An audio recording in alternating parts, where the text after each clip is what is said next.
जय श्री श्याम, जय मनोना धाम। आप सभी श्याम भक्तों का स्वागत है एक नई वीडियो में, एक ताज़ा अपडेट के साथ। तो इस वाली वीडियो में उन श्याम भक्तों के लिए बहुत ही ज़्यादा महत्वपूर्ण जानकारी हम देने वाले हैं जो श्याम भक्त यहाँ पर 6 अप्रैल से लेके 22 मई तक आ रहे हैं या फिर आना चाहते हैं, या फिर उन्होंने टिकट बुक कर दिया है या फिर करना चाहते हैं और वो जानना चाहते हैं कि महाराज जी अभी के टाइम पर बैठ रहे हैं, नहीं बैठ रहे हैं, कब से कब तक धाम पर बैठेंगे और कब से कब तक धाम पर नहीं बैठेंगे।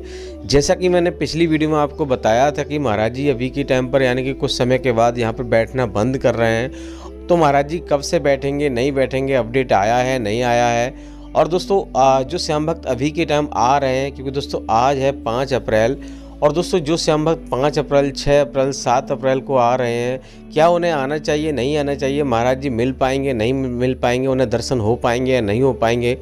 और जो श्याम भक्त पहली बार यहाँ पर आने की सोच रहे हैं या फिर आना चाहते हैं, और जो श्याम भक्त पहले भी कई बार आ चुके हैं और उनकी मनोकामना अब तक पूरी नहीं हुई है और वो जानना चाहते हैं आखिर उन्होंने ऐसी क्या गलती की है, और जो पहली बार जा रहे हैं उनको क्या गलती नहीं करनी चाहिए, क्या क्या सावधानी यहाँ पे बरतनी है, क्या क्या चीज़ें करनी है, क्या क्या चीज़ें नहीं करनी है, जिससे कि आपको पहली बार में फ़ायदा हो जाए, पहली बार में अर्जी स्वीकार हो जाए। और जो श्याम भक्त यहाँ पर ऑनलाइन टोकन लेना चाहते हैं, ऑनलाइन अर्जी लगाना चाहते हैं, ऑनलाइन श्यामजल मंगाना चाहते हैं, उनके लिए भी मैं बहुत सारी महत्वपूर्ण जानकारी मैं देने वाला हूँ। क्या ऑनलाइन टोकन लेने से यहाँ पर आपकी अर्जी स्वीकार होगी या नहीं होगी, क्योंकि सबसे महत्वपूर्ण विषय यही है कि यहाँ पर अर्जी पहली बार में स्वीकार हो जाए और पहली बार में फ़ायदा हो जाए, ये ज़रूरी है। क्योंकि दोस्तों यहाँ पर भक्त तो अब मनोना धाम इतना ज़्यादा प्रसिद्ध हो चुका है कि लोग यहाँ पर 500 किलोमीटर, हज़ार किलोमीटर, कोई तो यहाँ पे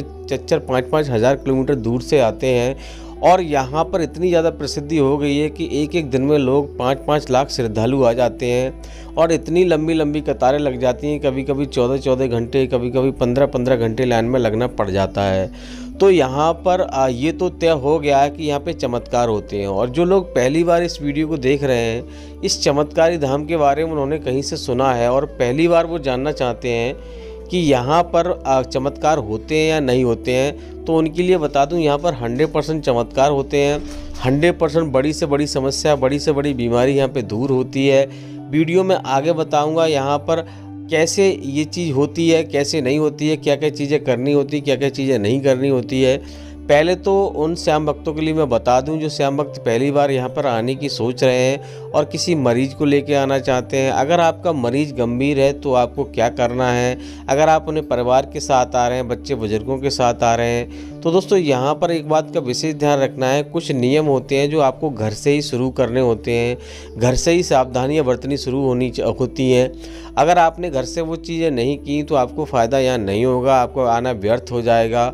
और दोस्तों यहाँ पर आपको अगर आप आ रहे हो तो कहाँ पे आपको ठहरना है, कहाँ पे आपको फ्री में ठहरना है, कहाँ पे आपको पैसा दे के ठहरना है, और टोटल खर्चा कितना आएगा खाने पीने का, रहने का, सारी महत्वपूर्ण जानकारी इसी वीडियो में आपको देने वाला हूं। बस आपको करना क्या होगा, वीडियो को शुरू से लेके एंड तक देखना है, स्किप करके नहीं देखना है। अगर आप काट के देखोगे, अधूरी वीडियो देखोगे, तो आपको अधूरी जानकारी मिलेगी, फिर मत कहना भैया हमें बताया नहीं।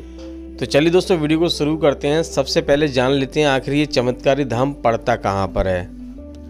देखो दोस्तों, ये चमत्कारी धाम उत्तर प्रदेश राज्य के बरेली जिला में पड़ता है। गांव का नाम है मनोना, जिले का नाम है बरेली, तहसील का नाम है आंवला। किसी भी राज्य से, किसी भी शहर से, जहां कहीं से भी आ रहे हो, चाहे आप ट्रेन से आ रहे हो, चाहे अपनी सवारी से आ रहे हो, कैसे भी आ रहे हो, सबसे पहले आपको बरेली आना होता है, क्योंकि बरेली ही बहुत बड़ा स्टेशन है और इसका दूसरा नज़दीकी रेलवे स्टेशन बरेली है।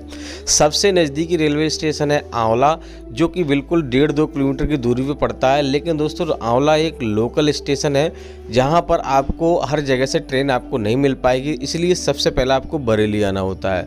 बरेली से मनोना धाम की जो दूरी है, आंवला की दूरी है, लगभग 30 से 35 किलोमीटर की दूरी है। तो आराम से आप लोकल ट्रेन से भी आ सकते हो, जिसका किराया 20 रुपये का रहता है। रोडवेज बस से भी आ सकते हो, टैक्सी वगैरह करके भी आ सकते हो, जिसका किराया लगभग रोडवेज का 80 से 90 रुपये और टैक्सी का 500 रुपये का रहता है। आंवला पहुंचते ही आप किसी से मालूम करोगे भैया हमें मनोना धाम जाना है, तो आपको ऑटो ई रिक्शा मिल जाएंगे जो कि आपको 20 से 25 रुपये में आपको छोड़ देंगे। जैसे ही आप मनोना धाम पहुँचोगे, सबसे पहले ये धर्मशाला आपको देखने को मिल जाएगी।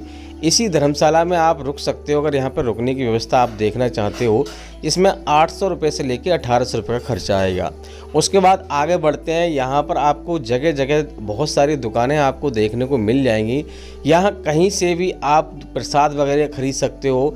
और दोस्तों यहाँ पर होटल भी आपको छोटे मोटे मिल जाएंगे, जिसमें आपको 400-500 रुपये में रुकने की व्यवस्था आपको मिल जाती है। अब दोस्तों बात करते हैं यहाँ पर आपको पहली सावधानी आपको क्या बरतनी है, जिससे कि आपकी अर्जी पहली बार में ही स्वीकार हो जाए। घर से यानी कि स्टार्टिंग करना है तो कौन सी गलती आपको नहीं करनी है।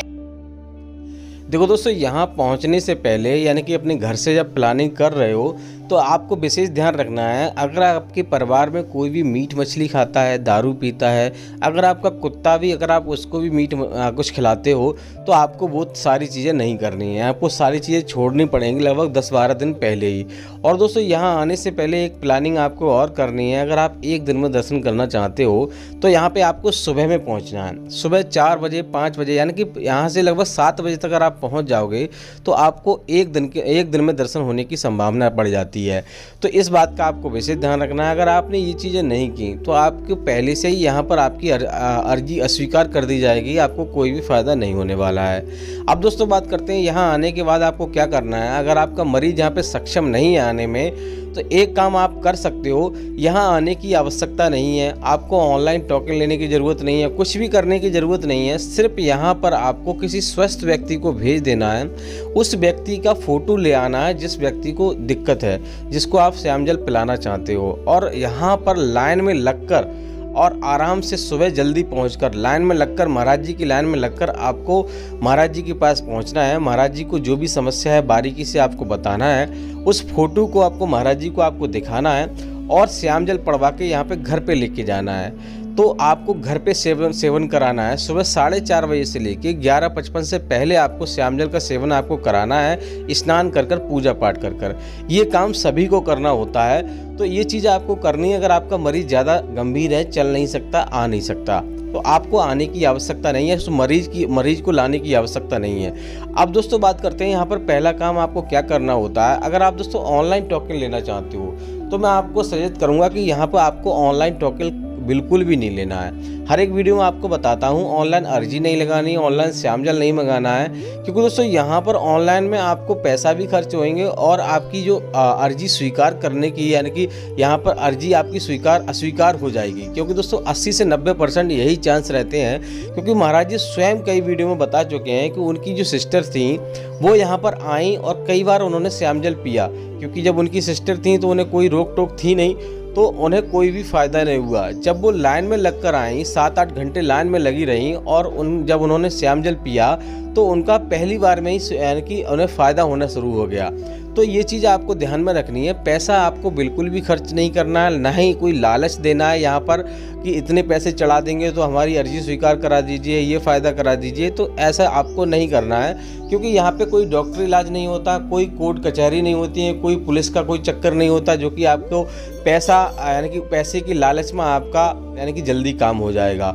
ये चीज़ें आपको नहीं करनी है, इस बात का विशेष ध्यान रखना है। हाँ, ऑफलाइन टोकन लेने के लिए आपको यहाँ पर सबसे पहले श्यामजल की बोतल आपको खरीदनी है और उसके बाद आपको प्रसाद खरीदना होता है। कहीं से भी कोई सी दुकान से, बहुत सारी दुकान मिल जाएंगी, वहीं से आपको अर्जी फॉर्म खरीदना होता है। अगर आपने अर्जी फॉर्म नहीं खरीदा तो आपको टोकन नहीं मिलेगा, क्योंकि दोस्तों अर्जी फॉर्म में ही आपको 60 रुपये रखने होते हैं और 1 रुपये रखा हुआ होता है, तो 61 रुपये की अर्जी लगती है और उसी पे आपको मोहर लगा के दी जाती है टोकन की। उसके लिए आपको सोलर प्लांट की तरफ आपको जाना होगा, बड़े मंदिर और छोटे वाले मंदिर के जस्ट सामने।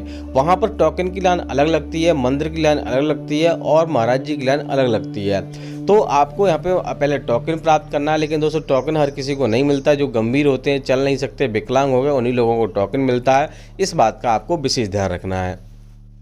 अब दोस्तों बात करते हैं, यहाँ पर मैंने आपको जैसे बताया, अगर आपको सुबह में नहीं पहुँच पाते हैं, टोकन आपको नहीं मिल पाता है, टोकन लेने के बाद आपको गेट नंबर 1 पे जाना होता है। वहाँ पर आपको 10 से 15 मिनट में आपको दरबारी अंदर कर लेगा। उसको आपको बताना है कि महाराज जी हमें टोकन मिल गया है, तो आपको ज़्यादा से ज़्यादा आधे घंटे में नंबर आ जाएगा। अगर टोकन नहीं मिलता है तो किसी स्वस्थ व्यक्ति को लाइन में लगा दीजिए, जब आपका नंबर आए तब अपने मरीज को आपको बुला लेना है। अगर आपको ये चीज़ें कुछ भी नहीं हो पाती तो सबसे पहले आपको रुकने की व्यवस्था आपको देखनी है। जैसे मैंने आपको बताया, फ्री में अगर आप रुकना चाहते हो तो जगह जगह रैन बसेरा बने हुए हैं, टीन सेट पड़े हुए, वहाँ रुक सकते हो। महाराज जी ने धर्मशाला बनाई है, उसमें आपको 1000 से लेकर 3000 रुपये का खर्चा आएगा। जैसा आप कमरा लेना चाहते हो, AC नॉन AC कमरा आपको मिल जाएगा। और शुरू में ही आपको मैंने बताया था Radheshyam guest house best option है, वहाँ पर रुक सकते हो। 800 रुपये से लेकर 1800 रुपये खर्चा आएगा। खाने पीने की बात करें तो 100 से 150 रुपये की थाली होती है, ज़्यादा कोई खर्चा होता नहीं है। और महाराज जी यहाँ पे कोई भी पैसा नहीं लेते हैं अगर यहाँ पर आप ऑफलाइन आते हो। ऑनलाइन में आपको 2100 रुपये का टोकन आपको लेना पड़ेगा, वो आपकी मर्जी है। ऑनलाइन करना चाहते हो आपको फ़ायदा नहीं होगा। मैं बता रहा हूँ, अगर आप ऑनलाइन कोई चीज़ करोगे, ऑनलाइन कोई चीज़ आपको नहीं करनी है, अर्जी भी नहीं लगानी है, श्यामजल भी नहीं मंगाना है। यहाँ से श्यामजल लेके जा रहे हो तो कहीं रास्ते में आपको रुकना नहीं है और ट्रेन में कहीं पे पैरों के तले आपको श्यामजल नहीं रखना है, कुछ ऐसे व्यक्ति के हाथ में नहीं रखना है, उससे स्पर्श नहीं होने देना है जो मीट मछली खाता हो। अब ट्रेन में क्या मालूम कौन व्यक्ति कैसा है, तो बहुत ही सावधानी से आपको लेके जाना है। तो ये चीज़ें आपको कर लेनी है। अगर आप ये चीज़ें कर लोगे तो आपको 100% फ़ायदा होगा। अब दोस्तों बात करते हैं महाराज जी कौन कौन से धाम पर बैठते हैं, कौन कौन से धाम पर नहीं बैठते हैं। तो महाराज जी वेडनेसडे और ट्यूसडे, मंगलवार और बुधवार को धाम पर नहीं बैठते हैं। और महाराज जी अभी के टाइम पर आपको धाम पर आपको मिल जाएंगे। अगर आप आज आ रहे हो और कल आ रहे हो, 5 और 6 अप्रैल को महाराज जी धाम पर आपको मिल जाएंगे। लेकिन 7 अप्रैल के बाद यानी कि 7 अप्रैल को भी महाराज जी आपको धाम पर नहीं मिलेंगे। अब दोस्तों ऐसा कोई अपडेट अभी तक नहीं आ पाया है, कब तक नहीं मिलेंगे, जैसे ही अपडेट आएगा हम आपको अपडेट दे देंगे।